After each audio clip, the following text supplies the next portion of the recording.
PM Modi का dream project central Vista अब हकीकत में सामने आ गया है। सोमवार को देश के निर्माणाधीन नए संसद भवन पर भारत के राष्ट्रीय चिन्ह अशोक स्तंभ की बड़ी प्रतिमा का अनावरण किया गया। अशोक स्तंभ की ये प्रतिमा कांस्य धातु से बनी है। प्रतिमा की ऊंचाई 6.5 मीटर है। इस प्रतिमा का वजन 9,500 किलो है। लेकिन इसके अनावरण को लेकर अब सवाल खड़े हो रहे हैं। तो क्यों मचा है हंगामा, देखते हैं ये रिपोर्ट।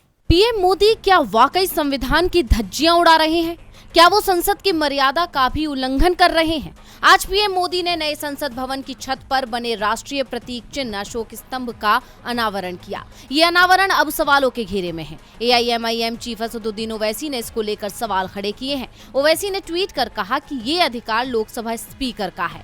ओवैसी ने ट्वीट करके पीएम मोदी पर निशाना साधा है। उन्होंने ट्वीट करते हुए लिखा है कि संविधान ने संसद, सरकार और न्यायपालिका तीनों को ही अलग अलग शक्तियां दी हैं। सरकार का प्रमुख होने के नाते प्रधानमंत्री को भवन की छत पर बने राष्ट्रीय प्रतीक का अनावरण नहीं करना चाहिए था। लोकसभा के स्पीकर संसद के सदन का नेतृत्व करते हैं, जो कि सरकार के अधीन नहीं है। प्रधानमंत्री कार्यालय सभी संवैधानिक नियमों का उल्लंघन कर रहा है। नई संसद यानी सेंट्रल विस्टा प्रोजेक्ट भले ही पीएम मोदी का ड्रीम प्रोजेक्ट हो, लेकिन ये इमारत अपने निर्माण की शुरुआत से ही सवालों में रही है। आज पीएम मोदी ने निर्माणाधीन नए संसद भवन पर भारत के राष्ट्रीय चिन्ह अशोक स्तंभ की बड़ी प्रतिमा का अनावरण किया। अशोक स्तंभ की ये प्रतिमा कांस्य धातु से बनी है। इस प्रतिमा की ऊंचाई 6.5 मीटर है। इस प्रतिमा का वजन 9,500 किलो है।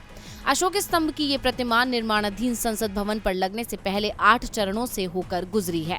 इन चरणों में इस प्रतिमा की स्केचिंग, पॉलिशिंग और निर्माण से जुड़े कई चरण शामिल हैं।